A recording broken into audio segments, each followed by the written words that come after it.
Let me say good morning to Hamza. Hamza Suhuyini is a member of the NDC's communication team. Good morning. Good morning, and good to see you too. And good morning to my colleagues on the show, and of course our cherished viewers out there. Very well. Dennis, let me come to you. I thought you let him explain to me what this was. Because you know the thing. He came to meet you. It was done on the agency, so maybe if I have a better understanding. Honestly speaking, I don't know if, do you have a proper understanding of what they are trying to do? No. Exactly. So let him explain to us. That is the reason why you have to speak. But in any case, I think that it is fair. It is fair. He's right. Are we always going to use consumers as a stopgap funding mechanism? You see, not entirely so. And Nana, it is important for us to put the discussion in perspective. I can understand the simplistic overview that has been given by my senior comrade, Mr. Kosi. But in truth, it is not only problematic to attempt to equate toll levy to that of the ESLA that was introduced for a specific sector. Because toll was dealing with the specific sector, toll levy was dealing with a specific sector of thermal oil refinery. And it failed. Arguably so. But if you look at the energy sector levy, it engulfs the entire energy sector. So it is not just an aspect of the energy sector, but the entire energy sector for that matter. So that distinction needs to be drawn. So it is not that ESLA has not been around. It started in 2015. That point needs to be made. So and it's not 10 years. Yes, and that achieve it so clearly. So yes, that is why I'm saying that. Please. Assumed the 6-4. Nana, are you going to allow this? Right. Let's have, are you going to allow so to say I give you a simplistic view, it's not. It is a simplistic overview of the situation. But you see, that being said, it is important to understand that to appreciate this latest increment, one needs to understand where we came from and how we have ended where we have gotten to. You remember that when we were confronted with the doomsday challenges somewhere 2013, 2014, so much investments were made in thermal plant generation to complement our hydro generation capacity. What that simply meant was that there was the need for a government or the government of the day then to be proactive in terms of how sustainable these thermal plants were going to be. Because remember, you would have needed liquefied fuels to be able to power most of these thermal plants. And if you look at the price buildup of electricity then, no projections were made to include the cost of liquefied fuels into the price buildup. What it simply meant was that government was meant to bear the cost of fueling these thermal plants. And you see, Nana, I'm not just talking about one thermal plant. You remember Car Power and Ameri? You remember AXA, was AXA and Sen Power and Early Power. These were introductions into our energy mix that needed to be run on liquefied fuels, including LNG. So, but unfortunately, because of our price buildup, as far as electricity was concerned, did not anticipate something like that. It simply meant that government had to bear that cost. Now, His Excellency President Mahama, being a proactive and progressive leader, mooted the idea of ESLA and proceeded to give it that legal backing. So that at least, if for nothing at all, the proceeds from ESLA would be enough to retire the legacy debts that confronted the energy sector. And also position us in a way to be able to provide the needed fueling in terms of cost to run these thermal plants. This was the objective. Now, we were faced with a situation that we lost power in 2016. And so a new government came into power. The reasonable thing for any government to do that is actually concerned about the safety of our energy sector and appreciates its linkages to the economy, for that matter, the needed thing for them to have done was simply to invest in the energy sector. You agree with me, even around this table, that for 8 years, the NPP failed to put in place the necessary investments in the energy sector for 8 good years.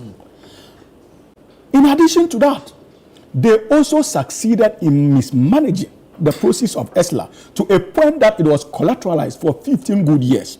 So what it simply meant was that even the process that we were likely to get from ESLA was GHS retiring those debts that government had accrued Right. using ESLA. So clearly, so even the financial opportunity to be able to retire our debts were taken away.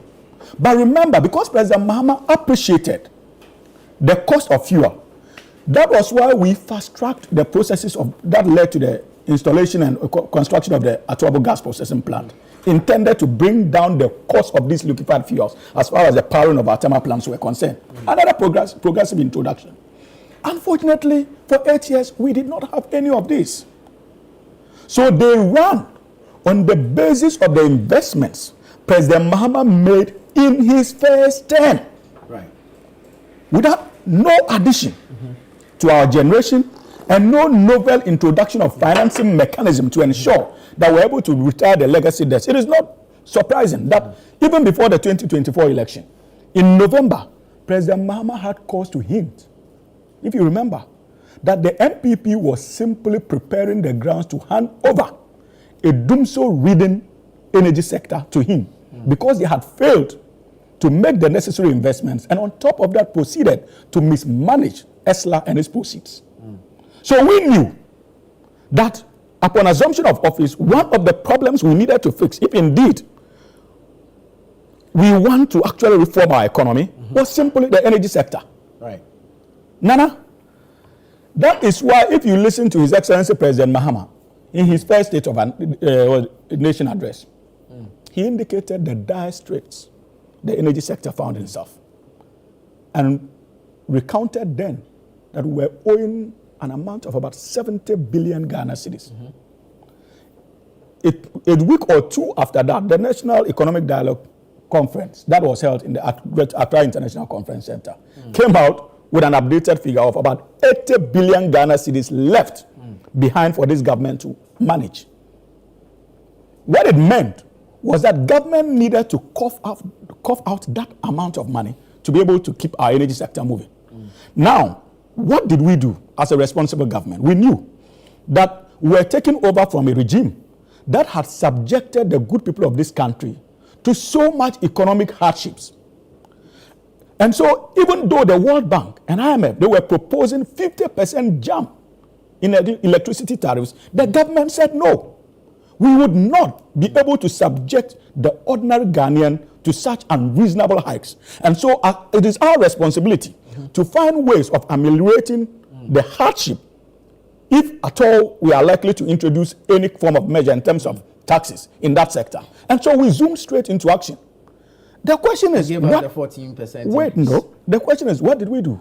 We appreciated that because of the domestic debt exchange program and other draconian taxes that were introduced by the MPP regime, another introduction of a tax, coupled with, of course, the cedi depreciation, another introduction of a tax would have meant more hardship for the Ghanaian people. So a responsible government, the first objective was simply how to minimize the burden on the Ghanaian people. That's why we proceeded to take out e-levy. We proceeded to take out betting tax. And in addition to that, we rolled out policies intended to ensure stability in the exchange rate, and also that eventually led to the appreciation of the Ghanaian cedi. And when we unleashed those policies, we started seeing the impact of those policies not long ago. Prices have started coming down. As we speak today, the 16 Ghana cedi per liter we inherited, we managed to move it down to 12 Ghana cedis today.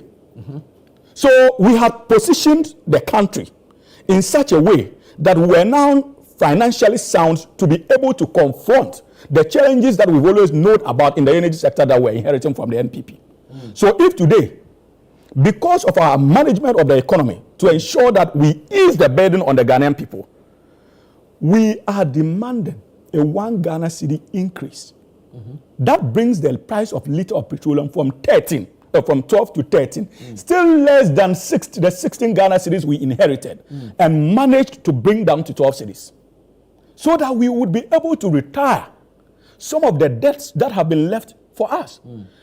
In the production of, in the liquefied fuels alone, we owe IPPs to the tune of about $3.7 billion or $3.1 billion. That money needs to be retired.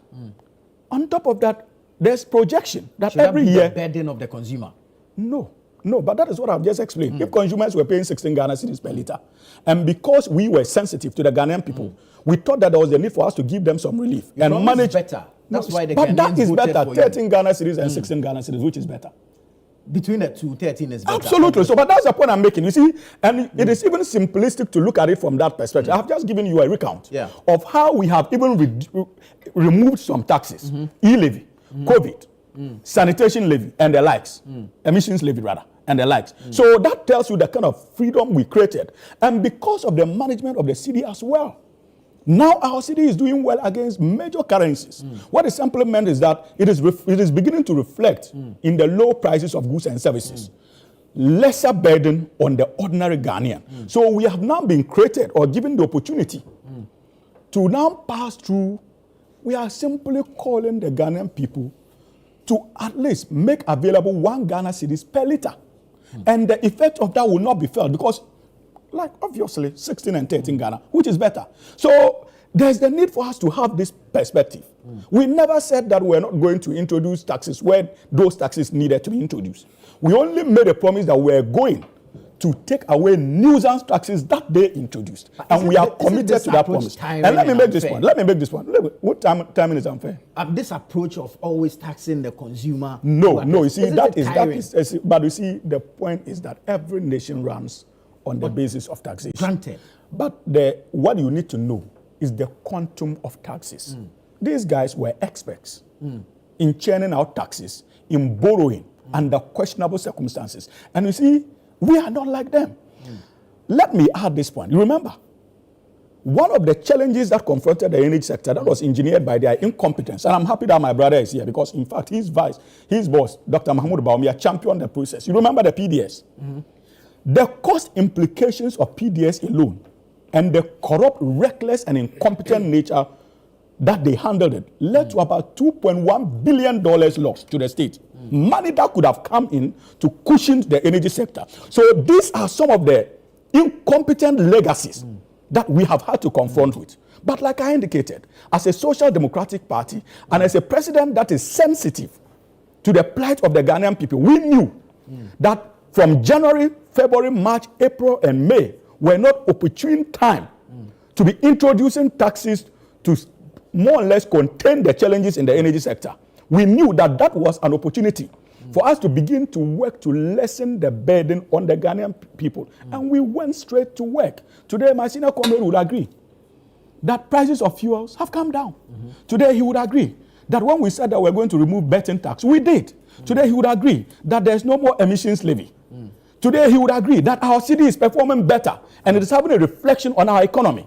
So we have been able to effectively rather lessen the burden on the Ghanaian people. And at the back of that, we are simply saying that, look, if you look at sustainability in our energy sector, it is tied to our economic development.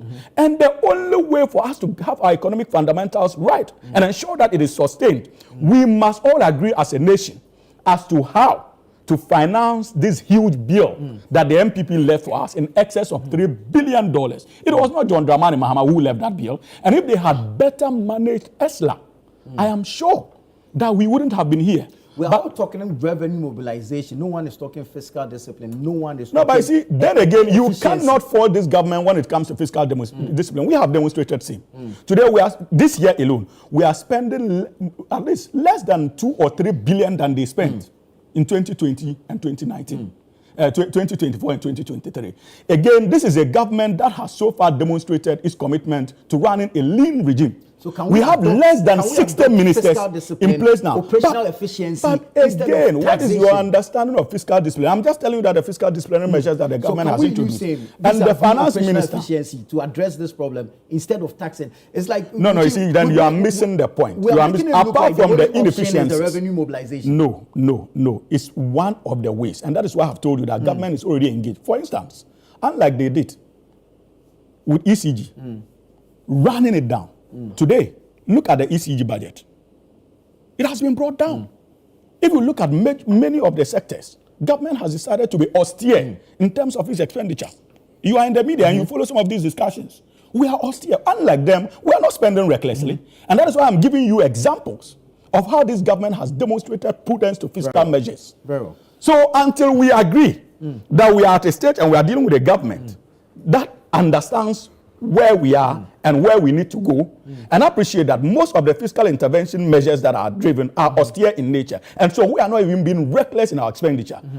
And our management so far is beginning to yield results and has lessened the burden on the Ghanaian people. At this stage, my brother Nana, it is only proper and fair that in addition to our austerity measures, that we also look at ways of raising revenue to ensure that at least Ghanaians actually pay for what we give them in terms of electricity. Because you know that as far as the electricity bills are concerned, like I indicated, it does not include the liquefied fuel component.